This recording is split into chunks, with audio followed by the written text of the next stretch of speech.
Oh, oh my. Uh, Hi. I think we met some of you. I guess you have some overlap with your last class. So hello again, but hello to everyone else. My name is Jess. We're reporters with the Christian Science Monitor. We're here to sort of just like learn a little bit about Lance and the languages that he's teaching and the work that he's doing here. We're working on a podcast around language revitalization, especially among Alaska Native languages. yeah, and I'm Jess's colleague. My name is Jing. Yeah, I think we have would love to hear about sort of, what are some maybe common challenges? What are some, yeah, what are you guys thinking about? What makes a successful, what makes a revitalization effort successful? And I Yeah. hope that's, we'll find a way to work these topics in. Yeah. Yeah, and thanks for having us today. We're excited. Yay. Why don't we do this? Why don't you folks just introduce yourselves, and then we'll sort of look at these topics and kind of have a conversation. And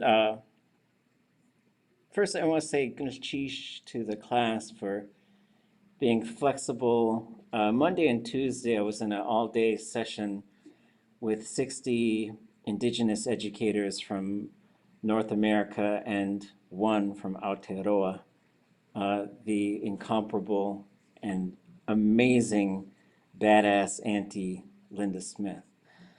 And we just talked about how we're going to reform education. What are we trying to do? And it was wonderful, and it was a breath of air for me.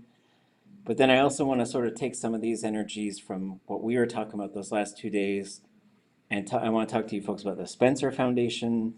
I think there's some wonderful opportunities there. I want to talk to you folks about the First Nations Development Institute. There's some wonderful opportunities there. The Luce Foundation.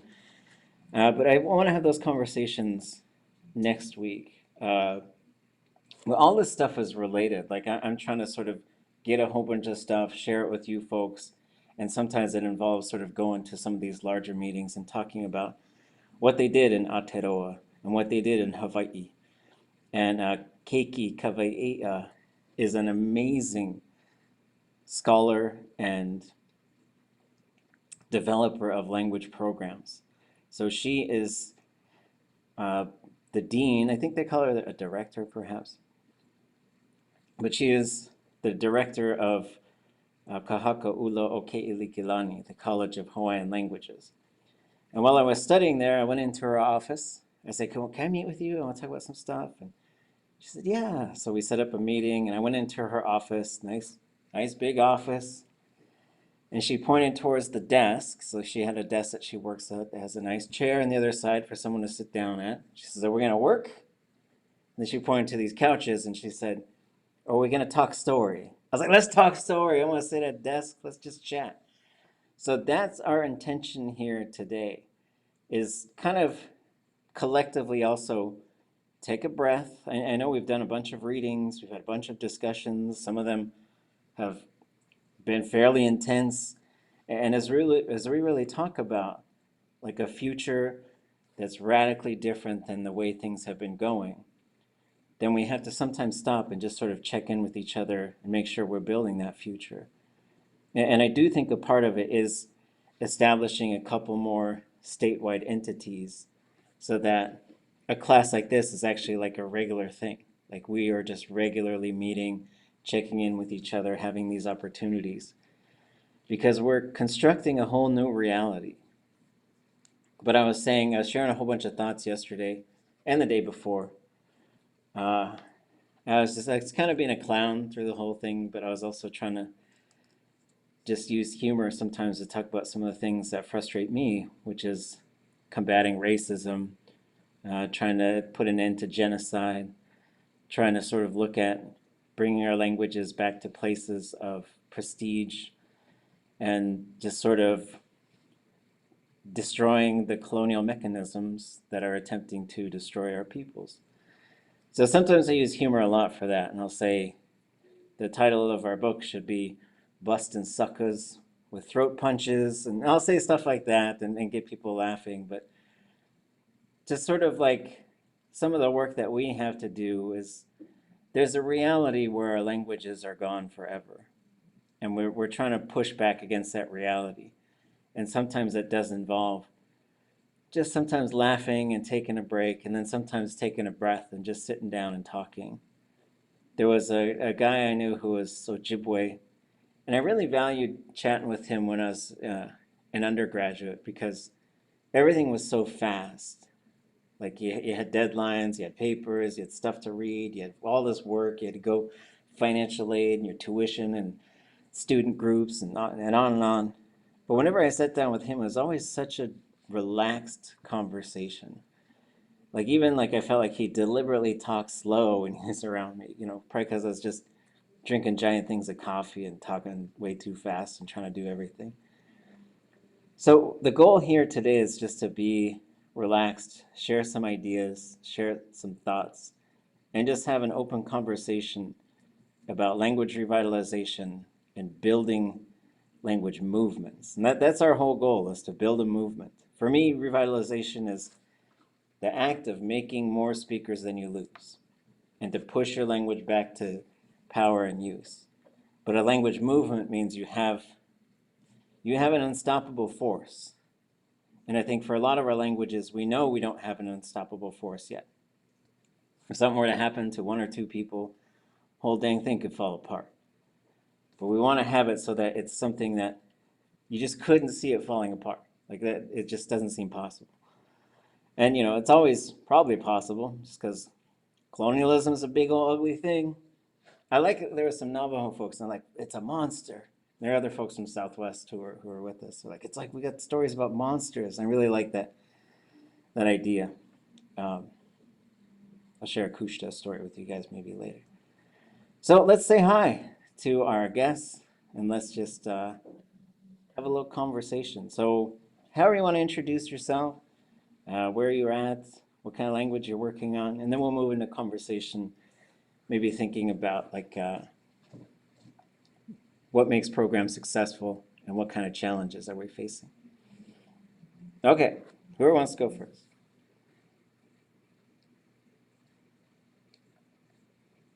Lachishu Anna Adukta e Duhunk Alhu. Duhun Danaka Heste ni Lato Rasis ni Gashahut an Aslan, Mizich Tohut Anna.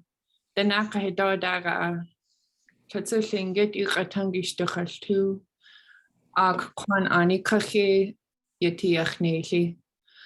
Hi, my name's Anna. I'm IAC and Athabaskan from Caltag. We're a Caribou clan. I'm learning my language and I'm also learning Tlingit. And I make my home right now on Akwan land on Douglas Island. Thanks for coming. Hi, Anna. Thank you.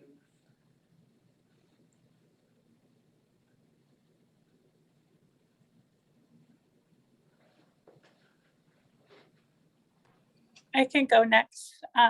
Godam Tivan Dawayu, Ligi Scow, Diwayu, Ligi Victoria McCoy, Ganhada Diwa Hokshku, Ada Akwani Diwa Zogu, Lugo Shulakshu, Shamalia.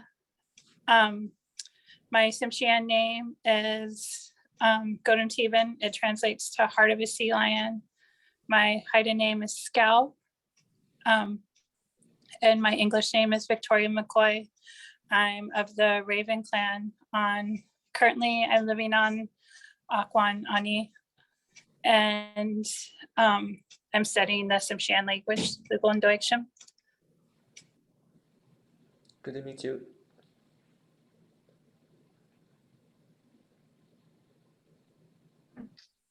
My name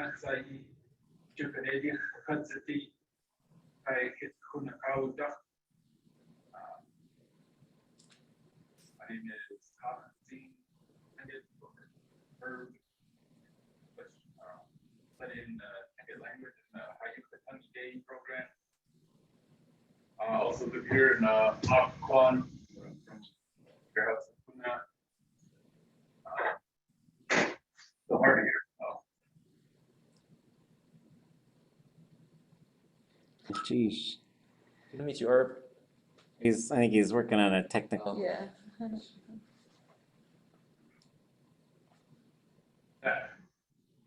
That same. Chishuku. Good to see you all. You too. Yeah. I can go next. Ah, Ulu tak uvanga salak tuna inunak tunga suli sabak tunga lo dine ina nunangatini tani aglan pagmapak kiktarung meet tunga akupak. Hi, my name is Sandra Kowalski. I live and work in Dene land in Fairbanks, but right now I have the pleasure of being in my homeland and I'm in Kotzebue today. I'm going to bow out because I have another meeting at 3, but I will be listening to the recording. Thank you for being here, and I'm looking forward to everyone's conversations when I hear the recording. yeah, Koyana. Thank you. Glad you got to go home.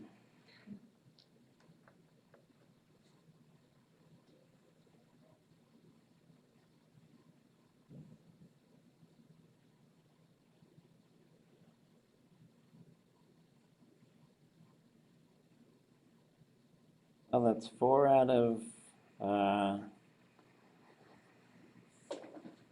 14. So Yvonne Peter is here. I think you folks are visiting with him up in Fairbanks. Hi, Yvonne. He is in the airport, so he'll probably just be listening. You're probably like, these guys again?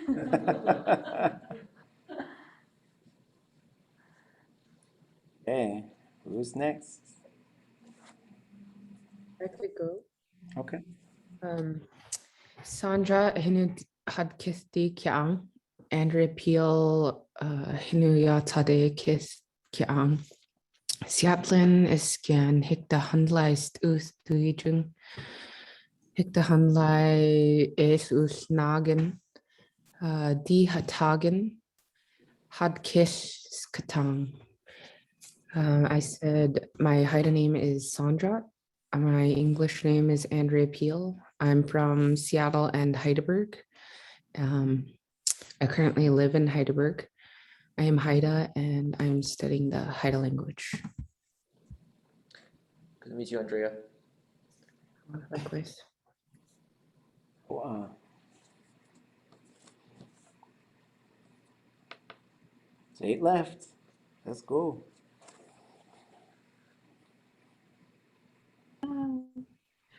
Hi, wanga atira suzuk akirak tami urunga aglan pakmami inu neaktunga unga laksarmi. So itunga Bering Strait School District me as the coordinator of cultural programs. Ang izuga ka Rich and Rachel Stasenko, anaga Loretta Sinak, angaga John Sinak. Inupirak ilisado nga inupirak. Yeah, shucks, inupiak dun na. Ilisado nga. I am Suzuk. My name is Suzuk. My parents are Rich and Rachel Stasenko. I mentioned my grandmother and my uncle, Loretta and John Sinak, because they are large part of my teachers. I am studying Inupiaq originally from Shishmaref or Kigaktak, currently living and working in Ungalaklak or Unalaklit. And I work for the school district here in cultural programs. But half of what I'm doing is related to how we do it in school. And the other part of what I'm trying to do is learn myself more to help figure out the path we need to go on and to connect with all the rest who are doing such amazing things. So it's been wonderful to be in this class and to get to be a beginner again instead of a spokesperson and to be learning along with. And so thank you to all my classmates and thank you to getting this message out and helping to highlight highlight some of what we're trying to do so that it can actually compound and continue on, because it frequently feels really wonderful and also feels like baby steps all at the same time. And they all fit together. So teku ilifsik.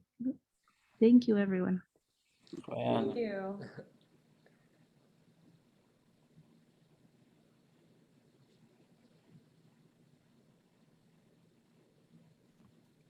Hi, I'm Heather Batchelder. I prepare teachers at UAS here in Tlingit, Quad Territory, and I am here to learn how to support decolonizing education and indigenizing and creating pathways forward for languages to become totally resistant to colonization. So it is such an honor to be in this class with people who know so much and who I am learning so much from, and who are dedicated to helping all people learn their languages and have language be a normal part of our lives, having all of the 23 languages in Alaska be spoken everywhere. And so thank you so much for helping spread the word. Thank you. Thank you. Sheesh. Tida sa harala isis. Atlan anas tikurinai lagan. Rob Yates hinodikian. Dactus iskir huya hadas. Hinu hatkis dikian. Hatkis katang. How I said greetings, good people. I'm happy to be here. My name is Rob Yates, and my Haida names are Small Shrimp and White Raven. I'm a Haida language learner, and I said thank you all. Thank you, Rob.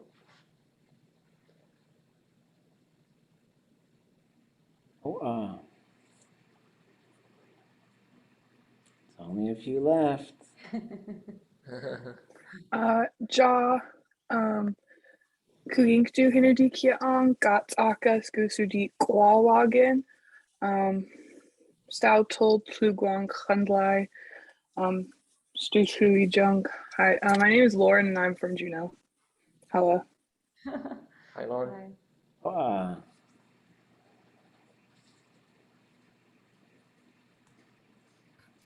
Jinkasi Achsai Dakloidi Ayachet Kikushi Het Dach Ka Junok Yechetiti Sitite Shanach Jene. My name is Jinkasi. My name is Rose. I'm a cultural specialist at Glacier Valley Elementary School, where I get to teach Tlingit language and culture, a lot of stories and songs, and I'm trying to make it more Tlingit language focused. So thank you for coming and sharing your time with us. Sheesh. Sheesh.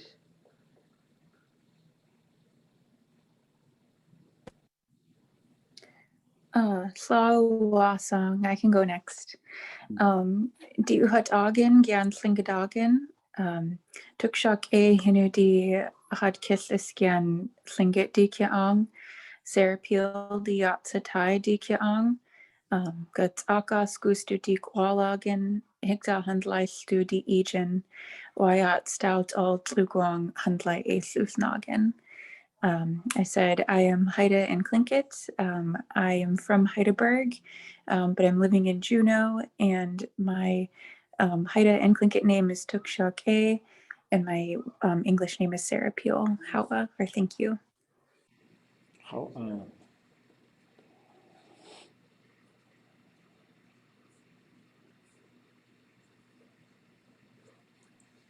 Yik Satini, Kaskatinaya Achsayi, Great Cock, Enach, Jalen Gregory, Chatduasak, Kagwantana Chatsipi, Kanakawu, Dach, Junach Yechat Yiti, Slingich Duchat Tu. I said, it's good to see y'all. My name is Kaskatin. My English name is Jalen Gregory. I'm from the Kagwantan clan in Huna. I live in Juneau, and I'm learning Tlingit. And Chish for taking time to be here with us. Thank you. Thank you. we left maybe? I can't even count. We're just saying hi, who you are, where you're from, what you do.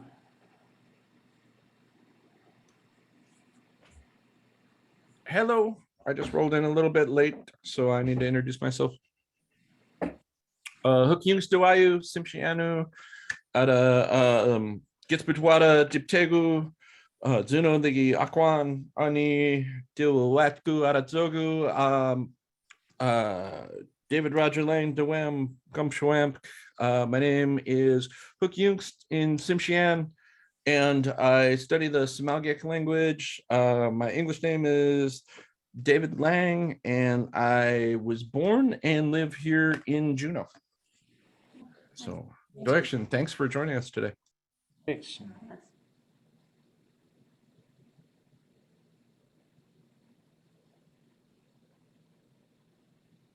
We have 6 Alaska Native languages represented here. Is that correct?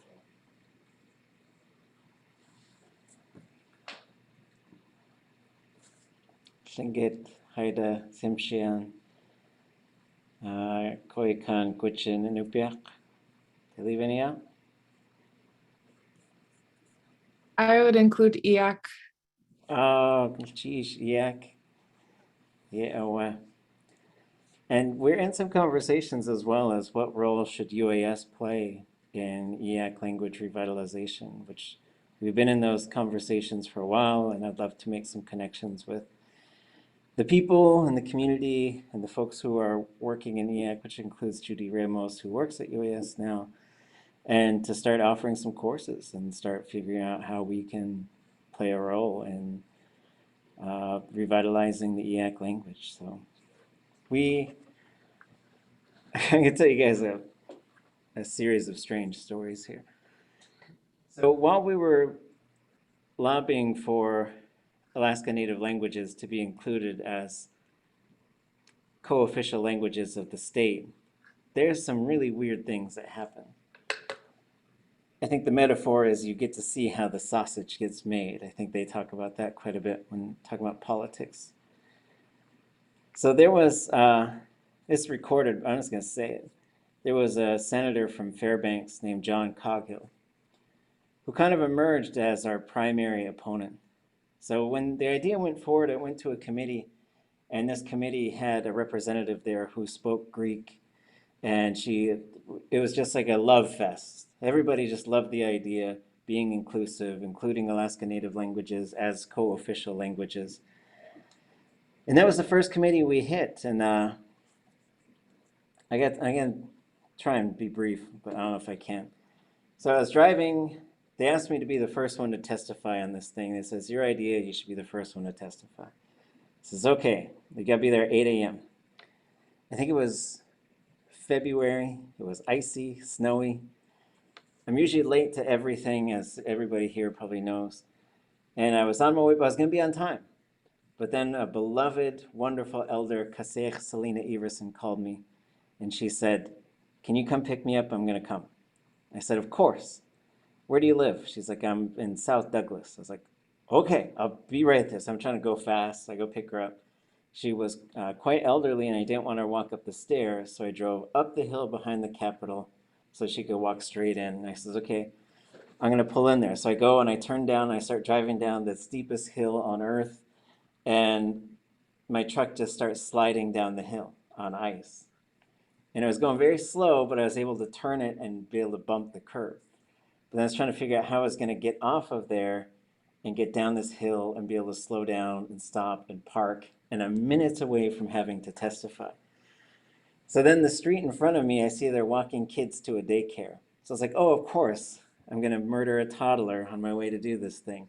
So I had to wait for the kids to leave and finally found a gap. And there was a car illegally parked. I was somehow managed to get the truck down the hill, park. Mouth is dry, like just kind of freaking out a little bit. Walked in, sat down, testified. And then it was received, everything was received so well, and they thought this is going to be so fun. Then we hit another committee. The next committee is where we encountered resistance. They filibustered, and so politically a filibuster is often when they just talk so long that no one could do anything. And that's what they did. And they were talking about their ancestors stopping speaking Norwegian and someone else's ancestors stopping speaking Russian, and basically saying when you move to America, you learn American, which is English in their mind. And so I had to educate them on indigenous languages and that there are other languages that have been here. And if those languages get lost, we'd probably never recover them because you can still go to Norway and to Russia. But we converted like one of them. He was some guy from North Pole, and he was against it. And then after we talked to him and we testified in front of him, he asked for a copy of my speech and he became a co-signer of the bill. So he flipped as hard as you could. And so it went through the House pretty easy. When it hit the Senate, we got a call saying it might die. So they were going to kill it by not putting it on the floor. That was the strategy. So we set up a protest outside of someone's office who controlled what goes on the agenda with the intention of breaking that person down. So our internal strategy, and sometimes you got to come up with these strategies. Say, where's the weak point in the system?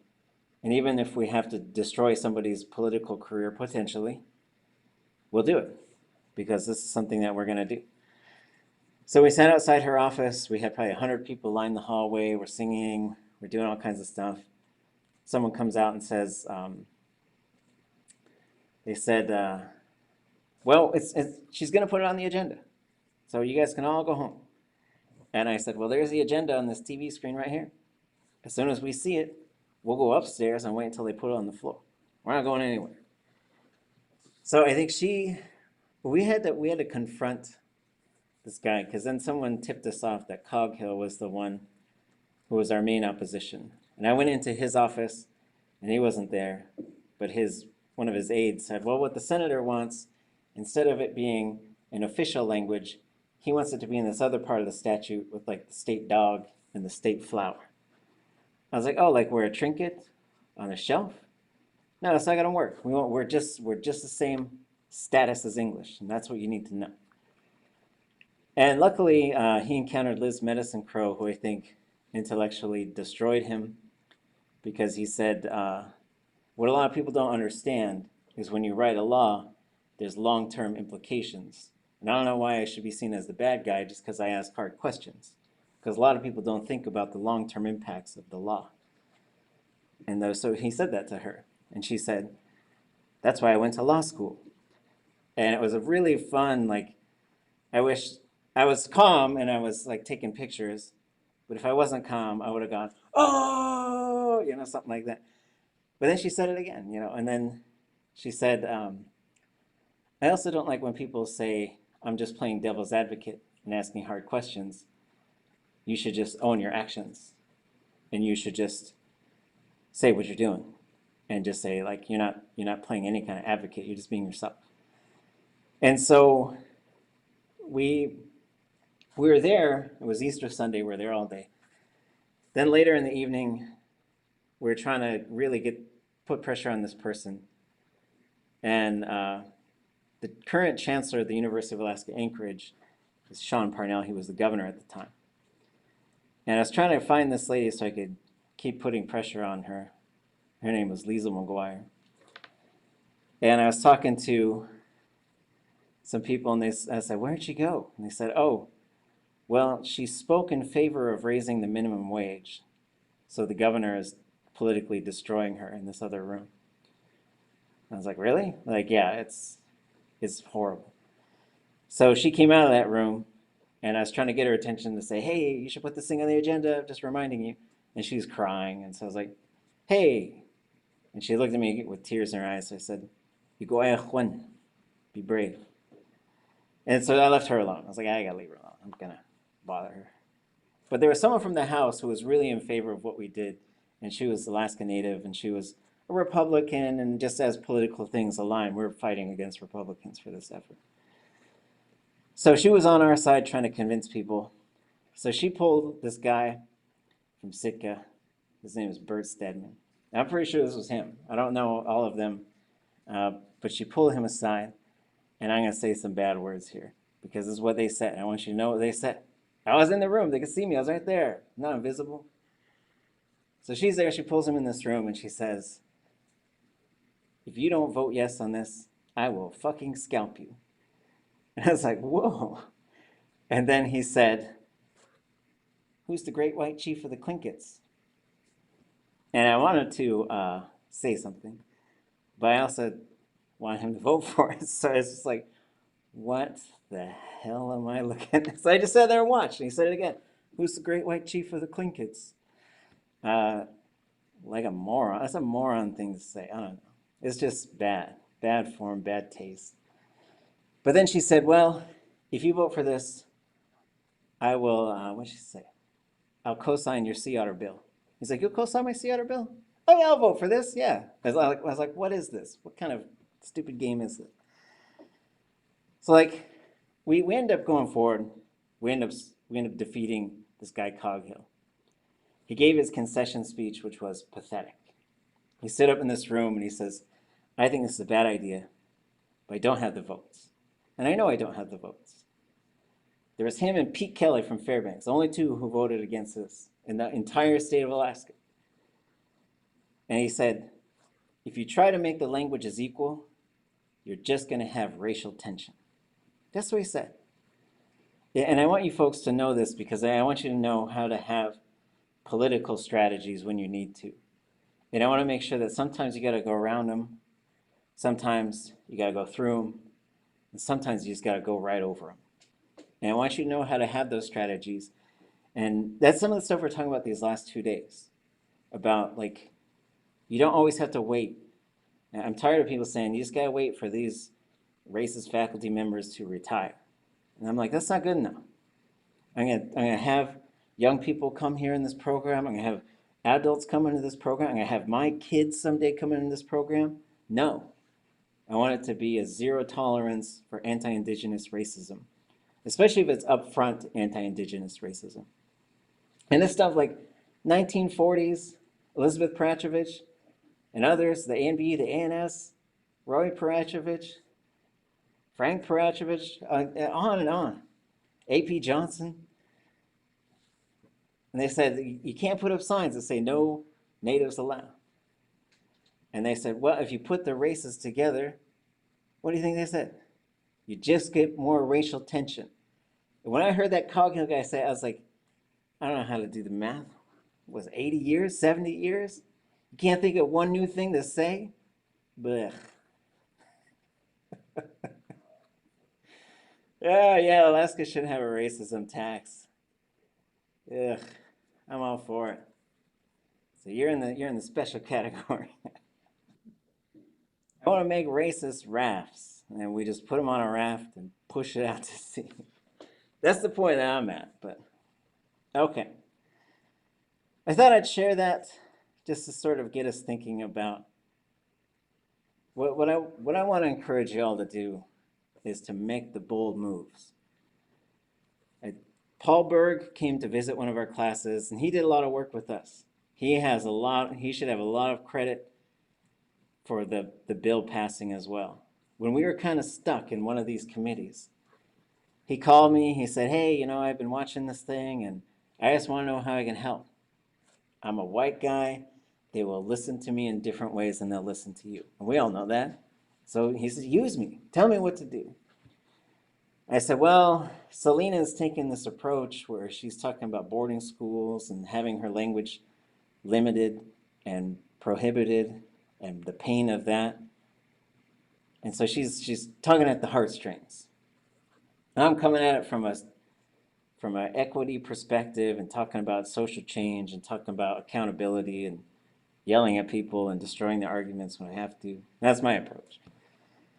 I said, so what do you want to do? He's like, well, let me think about it. So he calls me up. He says, well, this is what I think I should do.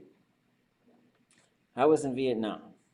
When we came back, people were really angry at us. It's a war a lot of people didn't want, but we were soldiers. It wasn't our decision. And a lot of times we came back, we were getting spit on and yelled at. People calling us murderers and stuff. And there was never any recognition for what we went through over there. Then finally, 30 years later, there was a ceremony where they recognized us and what we did and what we went through. And it meant a lot just to be seen. He said, "Sir, I'm going to tell that story." And he did. And it had a huge effect. It had a huge effect just to sort of have that perspective. And so you gotta always know who you've got and what they can bring to the table. You also got to realize, even if there's people you don't like and you don't agree with, and sometimes they're mean to you, sometimes you can use them. So I learned that in Hawaii. They say, how can we use that person? Even if, because if they're not on our team doing our thing, that doesn't mean we should ignore them. Okay. Up to the question. What makes language programs successful, and what would turn a language program into a language movement? What do you folks think? Could I add something real quick? Oh, yeah, sure. Yeah, so Jess and I on this trip, we visited a lot of space where it's focusing on, language programs focusing on teaching young children. We visited a language nest. We visited an elementary school in Juneau that integrates Tlingit language and culture to national standard curriculum. And so I guess I would love to hear about your views in general, but if there's anything specific that you could add about, programs for younger kids, right? What makes them successful? What turns that into a movement? That would be awesome. Thank you, Lance. Thank you.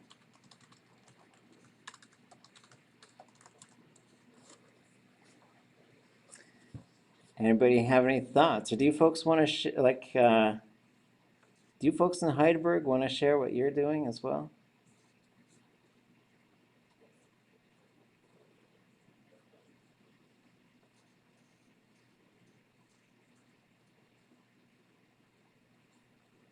I could share my experience with what has been going on the past few years here in Heidelberg.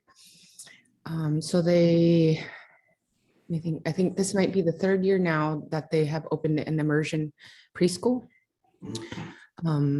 This year, they currently meet 4 days a week, about 4 hours a day. And I haven't been in there to see it this year, but I do have one of my children is in there as a student.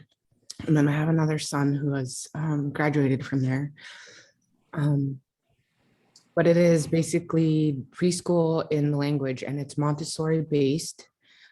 So when I was working there as well, when it first opened the first year, one of the issues was having enough speakers, knowing enough language to make it immersion with no English, because that is one of the rules. When you enter that door, there's no more English. So as an aide, and I was still am learning language, that was the hardest thing. I didn't have some of the words to ask for help, or what do I say to the kids when certain incidents happen, but they've been working on it now, and they do professional development with the staff and the director of the program. He's also the teacher, the preschool teacher, Ben Young. I haven't worked there in like 2 years, so I don't know too much of the particulars now, but other than being a parent. But that's kind of what I know about it. And then I know that they do have some cultural classes throughout the day for the elementary and middle school, I believe. Certainly times are there. How did they start just like getting, like, how did they address that issue? Like, was it just sort of over time as people were learning the language, then they would just kind of come in as teachers, or?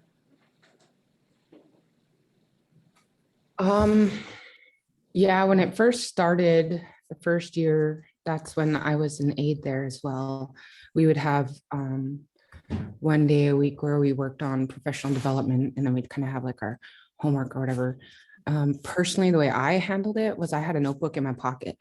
So anytime I was stuck for something, I didn't have the height for it, I would just write it down in English really quick. At the end of the day, I would ask the teacher, the director, how do you say this? How do you say this? How do you say this? And then I would just constantly try and practice it at home with my kids, and anytime I could. So then the next week, you know, it was pretty easy for me just to grab it and go, but kind of on the fly learning, I guess. You know, you're trying to learn it as you're teaching it, you know, it's, I wouldn't call it ideal, but I mean, that's where we're at. Yeah, and how many Haida speakers do you think there were 20 years ago in Alaska? Duck juice. Not that many. I could think of Elma Cook. In Alaska, yeah, there wouldn't be that many. There would have been more in Haida Gwaii. We have one fluent elder left, Aunt Dolores. And for the Masset dialect, there's Lawrence Bell, who's about 20 years younger than Aunt Dolores, but he doesn't travel and he lives in Vancouver. So if you want to see him in person, you have to go to him, or I know Ben Young and Marianne Ignace and people like that. Call him. Several people have worked with Lawrence over translating stories and so on. So, and this year we lost two of our fluent elders. That was Aunt Phyllis and Aunt Dolores' sister, Aunt Jane. So 20 years ago, 2001, I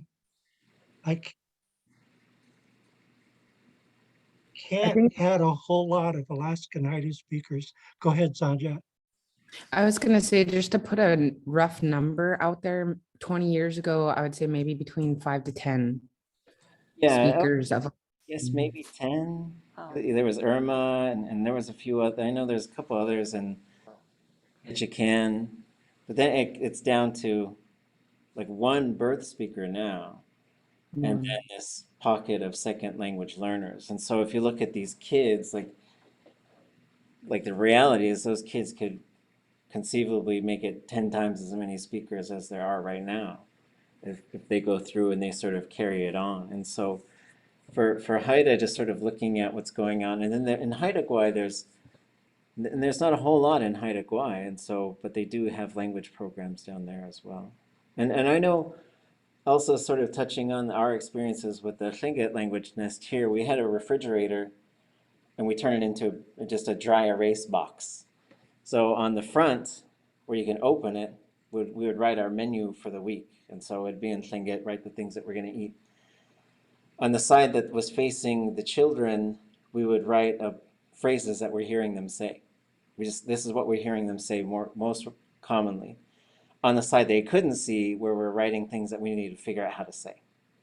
So like we would either talk around it or make it up and then figure out when our elder came in how to say those things, or hit the books. And I think Hawaiian went through this, and I think Haida's, I'm sure, going through it, and we're going through it, where sometimes you just got to reconstruct things. It's like, we don't know how to say that. And we can't find folks who know how to say that. So we'll put it together. We know how the language works, and so we'll put it together. It might be different, but it's our language, so we can construct it. Anyone else want to share? Hook Yunsky, or you folks want to talk about the Juneau Haida, the Juneau Tsimshian language learners group? Oh, I just kind of wanted to talk about our elder John Reese that recently passed away on the 28th.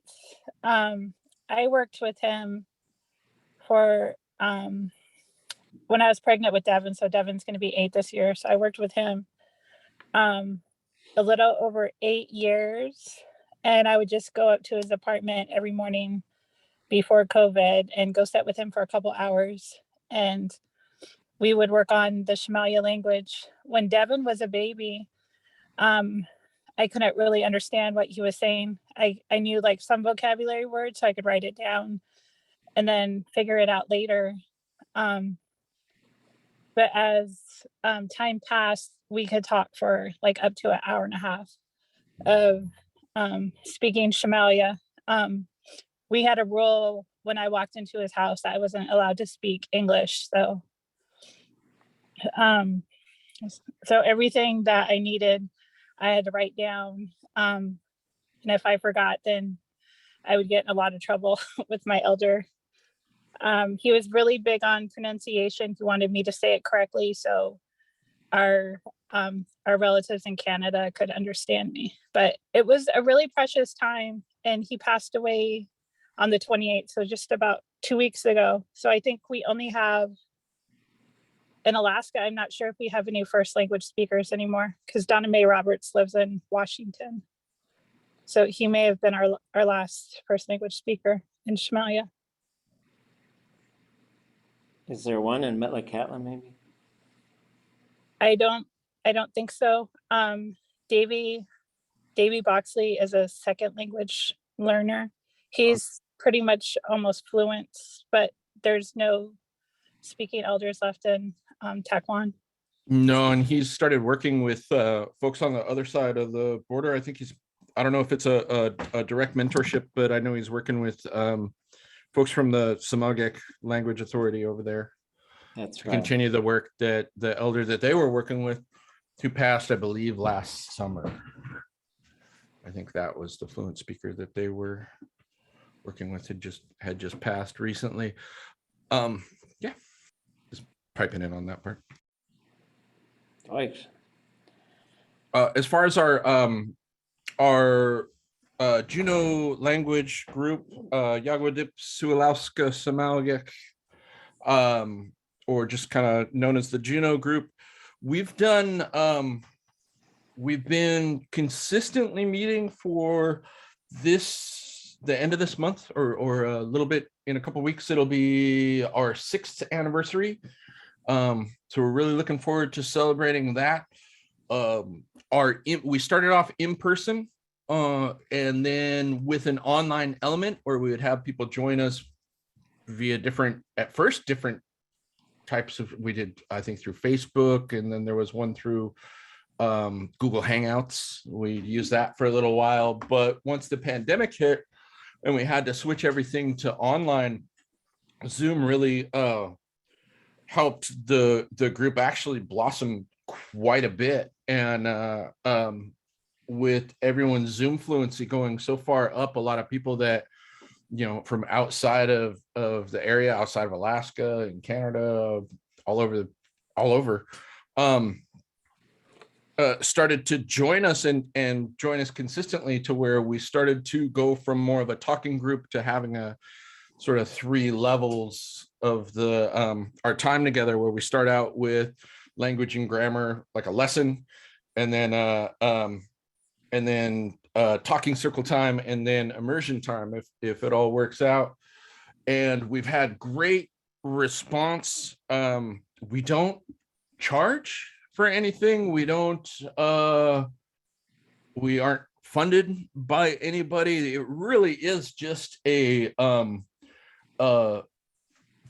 that respect, a labor of love on the part of a few key members of the group, notably, especially Shagop. Alfie Price is kind of the one keeping the door open. And it's been great over the last year or so, being able to get in there and help him out a bunch with stuff. And we're looking to, I believe I spoke on this in class before, not make sure that we aren't putting everything on a single person, so they don't burn out, so we can, keep everything going, and really not build everything on the back of one person.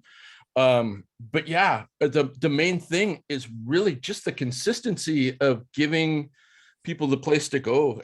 We've been able to get a lot of enthusiasm. We usually have 15 to 20 people joining us every week. And we've had a number of different guest speakers come in about Simalgak and sometimes just about different subjects, and we're trying to branch out and kind of take on some new perspectives as well with our guests and stuff like that. So yeah, I would say the main thing with it has, and I really can't emphasize this enough, has been this consistency of Shagop and the core members of the group, to where it's always going to happen. I think he's going to be there. He was going over the schedule with us coming up, and I think he'll be there Thanksgiving. I think that might fall, or not Thanksgiving, but Christmas Day. He was like, I think it's going to fall on a Saturday, so I'll be here,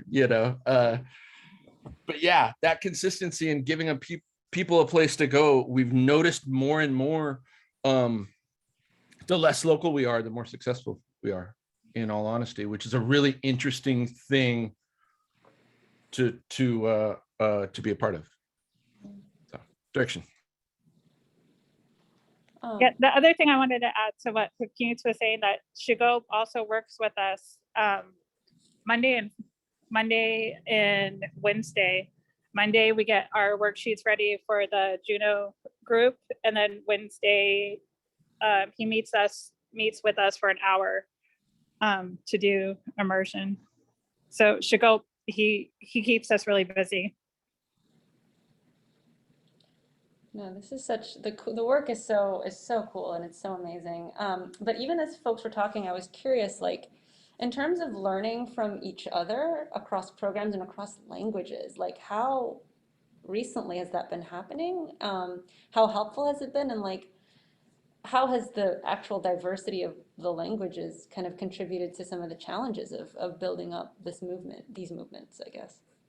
Well, statewide, it's been going on for a long time through biliteracy efforts, and that's what the programs are called, like biliteracy and bilingual efforts.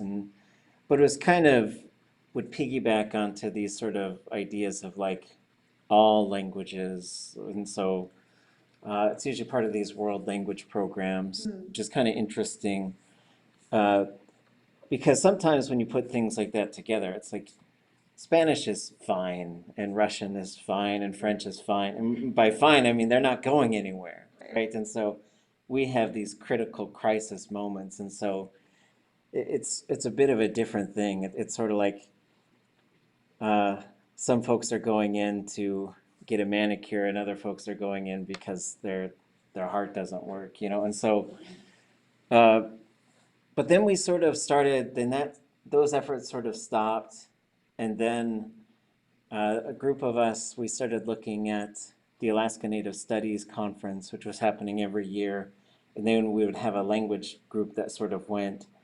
Otherwise, there'd be a few of us who would go to sometimes national language conferences. But then within the Southeast region, it was probably 5 or 6 years ago when the Tlingit and Haida started a language program. We started encouraging them to host quarterly meetings with everyone that we could think of who was working in Tsimshian, Haida, or Tlingit, so that we could talk amongst each other about what are we doing, what can we do, how can we help each other. And then at UAS, at about the same time, we started teaching language revitalization courses. As I looked across and what was going on, and my colleague here, Ida Heather Burge, she was getting a master's degree in linguistics. And then there was a group called Natives for Linguistics who analyzed, like, how is linguistics helpful to us as a field and how is it not? And then sort of doing work with folks in Hawaii, it seems like language revitalization is sometimes a different area than linguistics, where linguistics is sometimes just the study of languages, right? Which is great. But then we are focused on like trying to make sure that we can just survive. So we started sort of linking ourselves here as far as the Tlingit program really closely to Hawaii, as did the Haida language program, like going over there, making contacts. I got a degree over there. And then bringing them over here, and then bringing folks from Six Nations over here to sort of look at what they're doing. So then we tried to sort of formalize sometimes our agreements a little, or just our work, and just push it together a little bit more. But then Sealaska Heritage Institute is a nonprofit, a heritage nonprofit organization here, and they got funding to develop this language teacher pathways program, Hayukatangidehi. And that allowed us to sort of fund a group of 16 folks who are going to become language teachers in all three languages, Tsimshian, Haida, and Tlingit. But then as we built this program, we started looking at what's going on around the state of Alaska. We realized we had an opportunity to bring in more folks from other languages to say, there's a whole bunch of stuff we can do better if we do it together. And some of that is these sort of foundational levels, like what is your program? How do you teach it? How do you start it? How do you maintain it? If you look at the Hawaii model, it's when people started having kids and then they built their own language nest, which is essentially a preschool daycare that functions entirely in the language. But then as kids were getting ready to graduate from that, they said, what now? And it was pressure from the parents who said, build a kindergarten, build a first grade. And so they did it one grade at a time. And it was running out of a little office in downtown Hilo until I think they found some funding or a donor who got them a school. And then they got that school. Now they have, I think, 13 language nests, and then the Navajo, which is a K through 12 language school. Although technically they go to high school at Hilo High, but everything they do is at Navajo. So I think working together makes a lot of sense. And so the current discussions that we're having is, can we get the state of Alaska to do more so that we can have full licensure and teaching certificates for teachers of Alaska Native languages, which would be a pathway that gets developed through the state of Alaska and the Department of Education and Early Childhood Development. At the same time, we're saying, could there also be an Alaska Native Languages school board? We'd probably call it Schools Consortium, which would basically function as a statewide school board that does advocacy and training for Alaska Native language schools and programs. And then, could there be a College of Alaska Native Languages so that it doesn't have to be a Southeast thing or a Fairbanks thing or an Anchorage thing, but it's a statewide entity. And so there's a little bit of pushback on all of these ideas because the state will typically say would love to, but we don't have the resources. But whenever it comes to resources, it's just a political statement saying we don't value that, we value these other things that we already have. So I do think these changes are going to happen, and I do think this pocket of students, this cohort, is going to be the ones that push it forward. You guys can do it.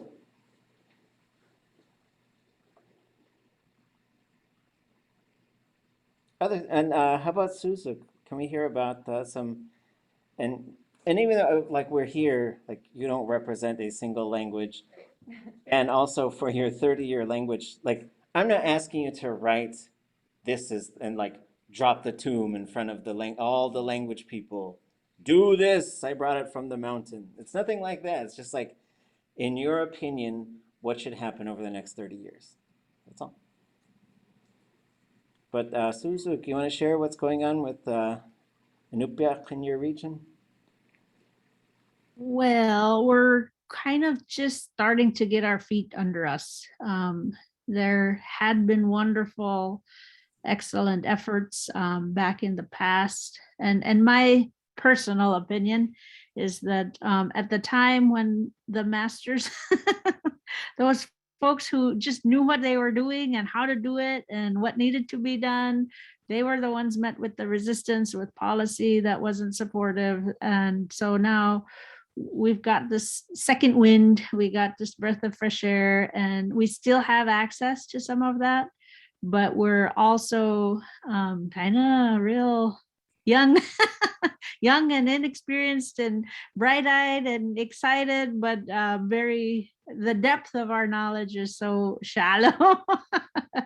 it's it's open-hearted and it's enthusiastic and it's hopeful. But we're doing things at such little levels. So now we have the opposite, and this is what I try to reassure people when I get a chance to talk, is sometimes we get frustrated that our policies seem to just be lip service, that it's not actually offering any meaty support. And we want to get there, definitely, for sure. But the hopeful and promising and exciting thing is the policy's there. We don't have to fight. Now we just have to dig in deep and pull it out from deep within our hearts and make those connections and feel those hard things. But part of the struggle then is that the people we have to go to, they built shelters and walls around themselves as protection so that life wouldn't be so unpleasant. And so now we're kind of showing that we do mean what we say, that we're willing to back up what we're doing, that we're doing the best we can with what we have, and we're hoping to take it deeper. And so the hard parts within that are plowing through anyway, even though there's the resistance that comes up as a defense mechanism, but also plowing through in a way that we're still being guided by those that know how to guide us as soon as we start to crack open them protective barriers. So in terms of what we're doing, we're still really trying to lay the foundation. We're getting systems set up, we're getting partnerships ready, we're pulling people together, we're finding the people who are interested, and in some ways we're not rushing in so that we can make sure we can really go once we get started. But sometimes it feels like we're barely moving. And so we're at the point where we really need to develop our, so there's bunches of people like me who have studied, and it's not even that many. I lie. There's a handful or a few handfuls of people like me who are really into it and want to learn. But no matter what we study, it seems to be ineffective. It's meaningful and useful and fulfilling, but as soon as it comes time to communicate, it's like, you know what you just said. And so where we're at is we're starting to see what is effective. So we're starting to have access to all the pieces, like groups like this, getting some fluent speakers who are ready to champion the work and be there and supportive for us young folk, not so young, but young folk that are that will do the hard work and get going. So I think we're just almost at the point where we have what we need. And then now, once we see that, because as we test things, we've done some great things, but they haven't been effective. They've helped. And so now we almost have what we need to actually learn to speak, learn to understand, to communicate. And as soon as we get a couple people who make that jump, and I'm like that close. Last night I was talking to my mom on the phone, and we do this all the time, but we half and half between trying to speak lots of Inupiaq and not. And so I had her listen to a story that I read yesterday that my uncle had translated back from one of our old stories into a simple Inupiaq version of our old story, the Eye of the Needle story. And so I played it for her. And then after that, she had like a 10 or 15-minute long conversation with me, all in Eskimo, as if I understood. And my dad even commented, our young Aka is becoming the old Aka again, now into the Aka, because I'm named after our old Aka, the matriarch of our family. And my mom was there speaking in Upiak. And when we were done, I said, and it helped out every 5 or 6 sentences or so. She would throw in a little English to kind of verify what she said or clarify a little something. And by the time we were done, I said, I think this is the first time I actually understood almost everything said. I mean, I had to concentrate real hard the whole time, but I actually followed, and it helped to have those little bits of English to reinforce that, yep, I know what she's saying, and yep, I understand. So that may or may not answer the question, but those are kind of my thoughts and where we stand. So I don't feel like we're an example of what we say is successful. I think we're an example of really investing fully in all of our efforts. And I think we're finally at the point where we can do it in the way to make the switch. We have all the right systems to allow it to happen, and we have supportive entities, supportive people. We just need to know what we're doing for real, and then we will do it. Ariga, Koyanak. Sorry if you heard that phone. Somebody left a phone in this classroom. It just started ringing really loud, and so it's sitting over That's the fine. to figure out what needs to happen. Well, for the Tlingit contingency, what do you folks think? What needs to happen now? And what are you going to do so that I can just go to Hawaii and eat papaya on the beach and sit there all day? That'll be our next trip. Something I noticed with the Tlingit is like my kids with others like yours, Kone, we're in the Hayukatangi Kuti before it was even the Kuti. It was just like all of us going together at the library on our own, like skipping work and playing hooky, just to have our kids in the language. And like now they're all too old, most of them who were there. And my kids, I know for sure, are like, when can we go back to the nest? Or when, where's our Tlingit time? Or where's the immersion time for us? And I was like, I've been thinking like, how can we start that now again, like short of playing hooky and just bringing our kids to hang out after work or after school. They do need that. They need something after school more than just an hour or two. I mean, probably even take them out of school the last hour and just things in the language, like is what they need. And I think that would help develop more curriculum. Just if it's just things with no like real standard, I think just being in the language with them, doing things that are beneficial for them to just speak, like it would help me, it would help probably all of us, and then them as well, because they're all, I don't know, I feel like they're gaining a lot more because they have a lot more opportunities than I ever had. So they're soaking all that language up, and that's kind of what we need. I definitely keep thinking of how much more art could be done, whether it be like in a clay model.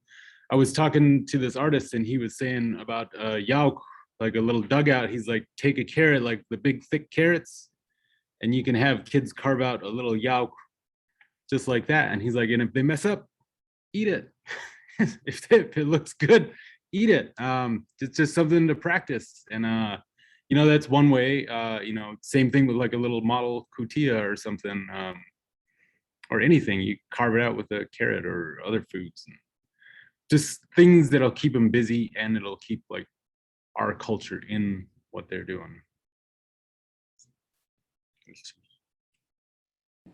There's an interesting sort of thought pattern here, which is you're going to do a little bit for everybody, and then you're going to have this group that says, these are the ones that are going, like everyone wants to go for a walk, but only some are going to go to the mountaintop. And every program is going to have these sort of internal discussions, like, And it's not a question of like, it's a tough thing to say. Like, I don't know if it's really desire. I don't know if it's really work ethic. I don't know if it's really like, just carving out the time in your life. And then I don't know if it's really just sort of being able to do those things. But there's going to have to be groups that you kind of focus on. Like we realized this when we're doing a lot of language immersions. We did this one in Yakutat, and we had this tough conversation afterwards because we had these two houses that we had rented.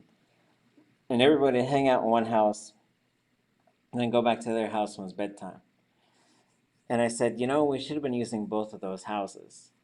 And we should have had the high fluency folks and the elders in one, and the learners and the beginners over in the other. So we could just teach them all day. And so the reality is everyone can't be in the same spot if you don't have everybody at the same level. And at some point, you're going to have to separate some of those things.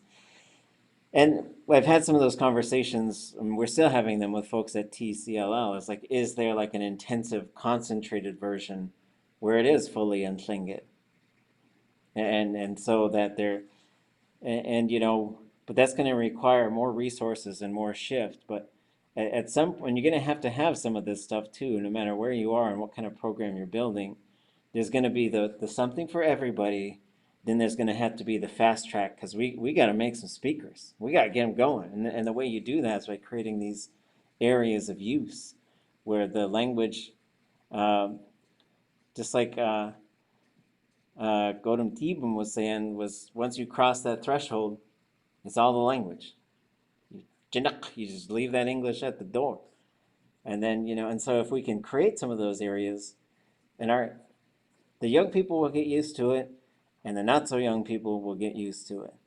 And so it's going to also take some rearranging too, because I've been balled out before, and because someone's got to be the one who says, keep in the language, keep in the language, keep in the language. And if you're the one who's going around doing that, the little bird flying around saying the same thing, pretty soon people are going to start yelling at the bird. So, and there was an elder one time talking with her granddaughter, and she said, she doesn't understand what I say. And she got really kind of upset with me. I said, but if you don't talk to her, she might not ever. So you're going to have to redefine some of the role relations as well. And it could be there's a kid teaching their uncle or auntie, it's wild. And yeah, and so we got this from some of the Where Are Your Keys trainings and discussions was you got to take those speakers and put the advanced learners right around them and get them together as much as you can. Because, I remember talking to folks like Geiki, Heather Powell, and sometimes they'd just be sitting around talking about how elderly our elders were getting. And I'd say, it's going to be us. Okay. Yeah. And I say, it's just going to be us. And we got to be ready for that. That we're not going to close on that note. The note that we're going to close on is that we have kids that we could talk to. I remember there was a time where there were no kids you could talk to.